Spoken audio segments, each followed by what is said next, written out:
नमस्कार दोस्तों, जो भी विद्यार्थी 10वीं का बिहार बोर्ड से 2025 में फाइनल एग्जाम देने वाले हैं उन सभी विद्यार्थियों के लिए हिंदी का एकदम 100% एग्जाम में लड़ने वाला आपको ऑब्जेक्टिव क्वेश्चन बता रहे हैं, क्योंकि 2024 में मैंने जो बताया था वही एग्जाम में आया था। और जो भी 2024 के लड़के थे ना, सभी लोग गर्दा मचाए थे हिंदी में और सबका सब उनका ऑब्जेक्टिव सही भी था। तो मैं उम्मीद आपसे यही करूँगा कि 2025 में अगर आप एग्ज़ाम देंगे तो मैं आपको इस वीडियो में हिंदी का ऑब्जेक्टिव क्वेश्चन बता देता हूँ और इसे याद कर लेना, क्योंकि आपको मैं 100% में 100% ऑब्जेक्टिव क्वेश्चन पूरा सही कराने की कोशिश करूंगा। बस आप लोग अच्छे से याद करते रहिए, ठीक है ना।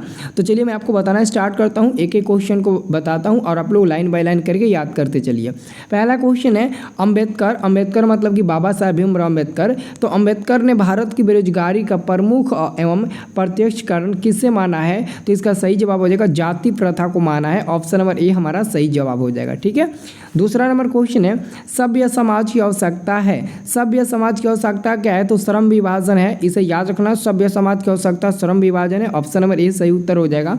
अगला क्वेश्चन तीसरा नंबर है हु आर सुधराज किसकी रचना है? हु आर सुधराज किनकी रचना है? तो ये है रचना बाबा साहेब भीमराव अम्बेडकर का। आंसर सी नंबर मिल जाएगा, ठीक है ना। सी नंबर आंसर सही हो जाएगा। दोस्तों अगर चाहते हो ना कि सर हिंदी का ही नहीं सारा विषय का आप 100% लर्न वाला ऑब्जेक्टिव क्वेश्चन है एकदम गेस करके हम लोगों को बता दीजिए, मैं आप बता दूंगा। सब लोग चैनल को सब्सक्राइब करके रखिएगा, ठीक है ना, क्योंकि वीडियो आपके ही मोबाइल के आपके ही मोबाइल पर जाएगा वीडियो का नोटिफिकेशन। अगर चैनल को सब्सक्राइब नहीं करके रखेंगे तो नहीं जा पाएगा, इसलिए मैं उम्मीद करूंगा कि आप लोग करना, मैं आपको भेज दूंगा सब वीडियो, ठीक है ना। ये आपका चौथा नंबर क्वेश्चन है झोपड़ी और महल की लड़ाई में अक्सर कौन जीतते हैं? देखिए झोपड़ी मतलब कि जो मड़ई वड़ई नहीं होता है वो झोपड़ी, और महल मतलब कि बड़ा बड़ा घर बिल्डिंग। तो महल और झोपड़ी की आपस में लड़ाई की जाती है ना, तो आपको पता ही है कि जो महल वाले होते हैं वो बरियार होते हैं, काफ़ी मतलब कि मजबूत वाले होते हैं, तो वो इसलिए वो महल वाले ही जीतते हैं, ठीक है ना। याद रखना, आंसर आपका ए नंबर मिल जाएगा।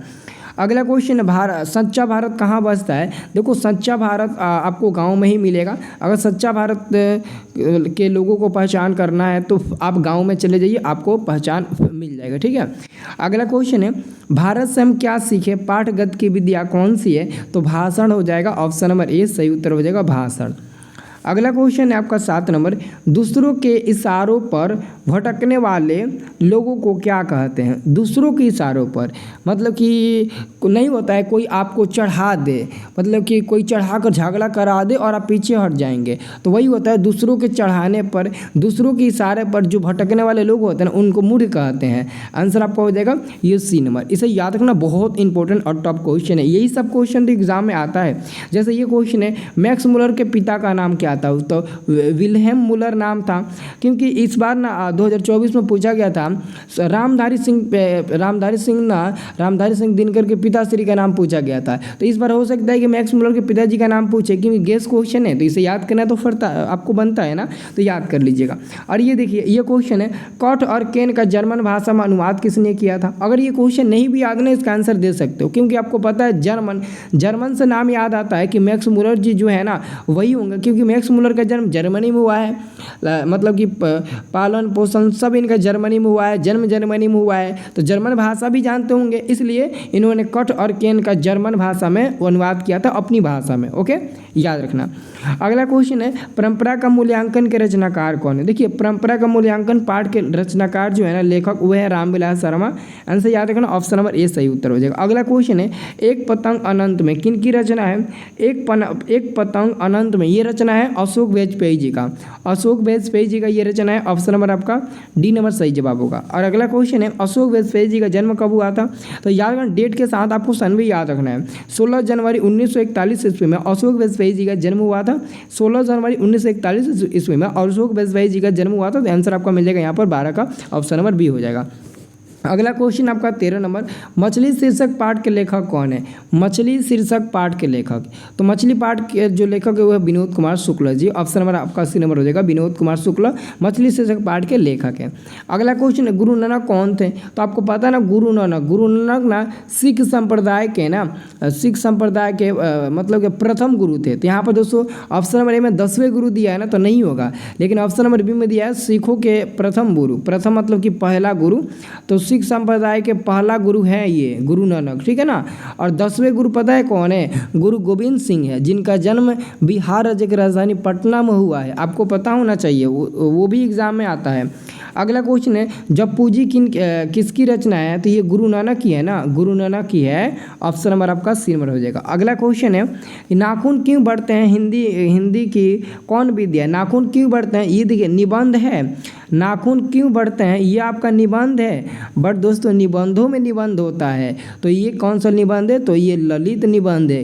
क्योंकि आपका नाम अगर राहुल है तो गांव वाले आपको राहुल नहीं किसी और नाम से भी पुकारा करते होंगे, तो वही यहाँ पर भी मामला है, ठीक है ना। तो इसे आपको अच्छे से याद रखना है, क्योंकि मैं आपको ऐसा बताता हूँ ना कि आपको 100% एक ही बार में याद हो जाएगा। अगर वीडियो ये पसंद आपको आएगा ना तो लास्ट में ज़रूर कमेंट करना कि सर जी गजब का बता रहे हैं, ऐसे तो हम हज़ारों ऑब्जेक्टिव याद कर लेंगे। आप ज़रूर बताना, ठीक है ना।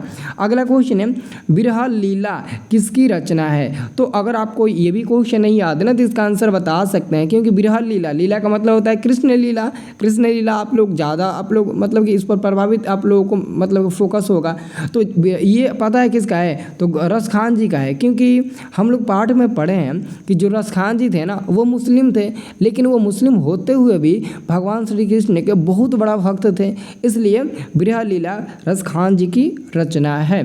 अगला क्वेश्चन है, स्वदेशी कविता किससे संकलित है? स्वदेशी कविता जो ना तो प्रेमधन स्वर्ण से संबंधित है। ऑप्शन नंबर ए हमारा सही उत्तर हो जाएगा, इसे याद रखना। बी नंबर बहुत जगह ऑप्शन में दिया होगा, बहुत सारे किताब में भी, किताब नहीं मॉडल पेपर में दिया होगा, लेकिन उसे गलत काट देना, क्योंकि हम लोग तो डायरेक्ट किताब से बताते हैं ना, हम लोग किसी मॉडल पेपर पर ज़्यादा विश्वास नहीं करते हैं, क्योंकि गलत दिया रहता है, तो क्यों उसको ज़्यादा हम लोग फोकस करेंगे उस पर, ठीक है ना। बुक से पढ़िए, क्योंकि बुक से ही एग्जाम में आता है। अगला क्वेश्चन है, दही वाली मांगमा किस भाषा से अनुदित कहानी है? तो दही वाली मांगमा पाठ के पहले लेखक है श्रीनिवास जी। आपको याद है ना, दही वाली मांगमा पाठ के लेखक कौन है? श्रीनिवास जी है। और ये जो आपका पाठ है ना वो उड़िया भाषा, दही वाली मांगमा जो है ना वो कन्नड़ भाषा से संकलित है, ये कन्नड़ भाषा से संकलित है। ओके, अब देखिए अगला क्वेश्चन है, टॉलस्टॉय कौन थे? टॉलस्टॉय हमारे देश के नहीं थे, बल्कि ये रूस के थे, तो रूसी इनको लेखक माना जाता है। आंसर सी नंबर मिल जाएगा। अगला क्वेश्चन है, नौबत खाने में इबादत पाठ के केंद्र में है। मतलब कि कहने का मतलब क्वेश्चन ये है कि नौबत खाने में इबादत जो पाठ है ना उसमें किसके बारे में वर्णन किया गया है? क्या महात्मा गांधी के बारे में वर्णन किया गया है? नहीं। अशोक वाजपेयी के बारे में? नहीं। बिस्मिल्लाह खां के बारे में वर्णन किया गया है? हाँ। तो आप आंसर ठीक लगा दीजिए, नौबत खाने में इबादत पाठ के केंद्र में बिस्मिल्लाह खां जी है। और अगला क्वेश्चन है, बिस्मिल्लाह खां का प्रिय वाद्य यंत्र क्या था? शहनाई वादक। क्योंकि बिस्मिल्लाह खां का जन्म बिहार के ना डुमराव में हुआ था, और ये जो थे ना वो इनका प्रिय, बिस्मिल्लाह खां का सबसे प्रिय था शहनाई बजाना, शहनाई वादक से ना ये बहुत प्रिय और इनका लगाव था, तो याद रखना शहनाई वादक, शहनाई होगा। अगला क्वेश्चन, अक्षरों की कहानी किसकी रचना है? अक्षरों की कहानी मतलब कि नागरी लिपि कौन है? तो गुणाकर मूल है, नागरी लिपि पाठ के लेखक यही है, और अक्षरों की कहानी इन्हीं को बोला जाता है। तो आंसर आपका हो जाएगा बी नंबर, गुणाकर मूल, ठीक है। अगला क्वेश्चन है आपका 24 नंबर, शिक्षा और संस्कृति। शिक्षा और संस्कृति किन की रचना है? तो महात्मा गांधी जी का हो जाएगा शिक्षा और संस्कृति। और याद रखना महात्मा गांधी जी का जन्म, इनका जन्म याद है ना, महात्मा गांधी जी का जन्म आपको याद होना चाहिए। इनका जन्म हुआ था 2 अक्टूबर इनका जन्म हुआ था 2 अक्टूबर 1869 ईस्वी में, 1869 ईस्वी में इनका जन्म हुआ था, ठीक है। और मृत्यु कब हुआ था? तो इनका मृत्यु हुआ नहीं था, बल्कि इनको मतलब गोली मार कर हत्या किया गया था। तो वो दिन था आपका 30 जनवरी 1948 में इनका मृत्यु हुआ था, और इनको गोली मारी गई थी, और जिन्होंने इनको गोली मारी थी ना उनका नाम था नथुराम घोष, और नथुराम घोष ने ही महात्मा गांधी को ना गोली मारकर हत्या किया था, ठीक है। अब देखिए अगला क्वेश्चन हमारा है, बहादुर को लेखक के घर कौन लाया था? तो साला लाया था, लेखक का साला। हाँ देखिए ऑप्शन नंबर आपको बी नंबर में है ना, यही आपका उत्तर हो जाएगा। और अगला क्वेश्चन आपका 26 नंबर है, ये क्वेश्चन है, सुजाता का वास्तविक नाम क्या है? देखिए सुजाता का असली नाम, यानी कि वास्तविक का मतलब होता है असली, और वास्तविक को इंग्लिश में रियल बोला जाता है, और रियल को ही हम लोग असली भी बोलते हैं। तो उनका वास्तविक यानी कि असली जो नाम था ना वो था S Rangarajan. Option number D आपका सही जवाब हो जाएगा। अगला क्वेश्चन है, सातकोड़ी होता कहाँ के प्रमुख कथाकार हैं? बिहार के नहीं, मद्रास के नहीं, लखनऊ के नहीं, उड़ीसा के? हाँ बिल्कुल उड़ीसा का होगा। उड़ीसा का होगा आंसर आपका सी नंबर हो जाएगा। अगला क्वेश्चन है, मंगमा किस शहर में दही बेचा करती थी? तो बेंगलोर के वेंकटपुर में बेचा करती थी। तो बेंगलोर ही दिया तो बेंगलोर टिक लगा दो, अगर वेंकटपुर दिया था तो उस पर भी टिक लगा सकते हैं, लेकिन अभी वेंकटपुर नहीं दिया है, बेंगलोर ही दिया है। तो बेंगलोर शहर है ना, इसलिए आपका आंसर हो जाएगा ऑप्शन नंबर सी। अगला क्वेश्चन है, पूर्वज लक्ष्मी के लिए कितना खेत छोड़ गए थे? जो आपका सातकोड़ी होता जो पाठ है ना, धाते विश्वास जो आपका चैप्टर है दही वाली सॉरी जो आपका हिंदी वर्णिका का एक पतली सा किताब है ना, जिसमें आपका 5 चैप्टर है, दूसरा चैप्टर का ही आपका नाम है शायद क्या नाम है, हाँ ढाते विश्वास, जिसके लेखक है सातकोड़ी होता। तो उसमें लक्ष्मी के बारे में वर्णन किया गया, लक्ष्मी लक्ष्मण, तो उनके द्वारा ना पूर्वजों के द्वारा 1 बीघा लक्ष्मी के लिए खेत छोड़ दिया गया था। ठीक है ना। अगला क्वेश्चन, मंगू कब से पागल थी? जन्म से ही मंगू पागल थी। मंगू जन्म से ही पागल थी, ऑप्शन नंबर ए सही उत्तर हो जाएगा।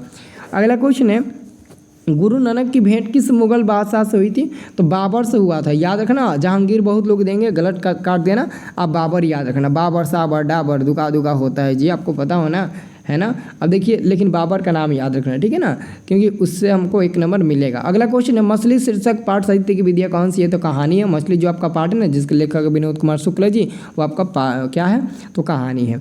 अगला क्वेश्चन, हम नाखून बार बार क्यों काटते हैं? आप भी काटते हैं, हम भी काटते हैं, पूरी दुनिया काटती है, नाखून को बार बार काटती है। क्यों काटती है? क्योंकि मनुष्य नहीं चाहता है ना कि पुराना युग का कोई हमारे पास ना चीज़ हमारे पास रहे, क्योंकि पुराने ज़माने में लोग नाखून से ही शिकार करते थे, नाखून से ही सारा काम करते थे। आज ना नए नए तौर पर अस्त्र शस्त्र का निर्माण हो चुका है, लेकिन पुराने ज़माने में नाखून ही मनुष्य का अस्त्र शस्त्र था। इसलिए मनुष्य चाहता है कि बर्बरता समापन हेतु, यानी कि बर्बरता का मतलब होता है जो पुराना ज़माना का जो मनुष्य के शरीर में जो मतलब कि एक चिन्हासी बचा हुआ है ना, उसको दूर करना चाहता है, इसलिए वो नाखून को बार बार काटता है। लेकिन आपको पता है ना, नाखून कम वक्त इसके ऐसा है कि बार बार काटो फिर भी उग जाता है, नामो निशान हटने का नामो निशान नहीं है इसका, ठीक है ना। चाहे कितना भी काटो वो हटबे नहीं करेगा। अगला क्वेश्चन है, नागरी लिपि पाठ साहित्य की विद्या है? तो नागरी लिपि आपका निबंध है, ऑप्शन नंबर ए हो जाएगा, जिसके लेखक है गुणाकर मूल्य। अगला क्वेश्चन है, पठित पाठ के आधार पर बतलाइए कि मोटर कार को खतरा किससे हो सकता है? तो केवल खोखा से। खोखा यानी कि इसका दूसरा नाम था कासू, तो खोखा यानी कि कासू से ही खतरा हो सकता है, यानी कि खोखा से। अब देखिए अगला क्वेश्चन, भाईचारे के दूसरा नाम? तो भाईचारे का दूसरा नाम होता है लोकतंत्र, आंसर बी नंबर होगा। अगला हमारा क्वेश्चन है, भारत की सर्वाधिक आबादी कहाँ बसती है? तो गांव में ही बसती है, भारत की सर्वाधिक आबादी गांव में ही बसती है। अगला क्वेश्चन है, वारेन हैंगस्टन कहाँ का जनरल गवर्नर था? तो ये भारत का जनरल गवर्नर था, याद रखना। अगला क्वेश्चन है, मानव मुक्ति का पूर्वोदय किसे कहा गया है? तो बाबा साहेब भीमराव अम्बेडकर को कहा गया है, आंसर आपका सी नंबर हो जाएगा। अब देखिए अगला क्वेश्चन है, मैं तो खोखा को इंजीनियर बनाने जा रहा हूँ, यह कथन किसका है? यह कथन सेन साहब का है जी, सेन साहब का, ऑप्शन नंबर ए हो जाएगा, ठीक है ना।